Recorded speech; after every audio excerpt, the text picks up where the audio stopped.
Hello everybody, welcome back to our 3 Info channel. In today's video, I'll show you how to enable or disable adapt speed to traffic light and sign on your XPeng vehicle. So first, what you guys want to do is go over and press on the car icon. This will open up our vehicle settings. What are we going to do next is we're going to go to driver assistance, go to driving, and here in general settings we have the adapt speed to traffic light and sign option, so we can enable it, and as you guys can see we get it. So this is our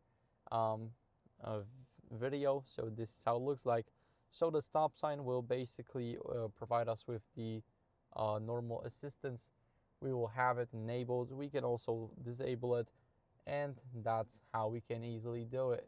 So thank you for watching. If you enjoyed this video, then leave a like, subscription, and a comment, and I'll see you on the next one.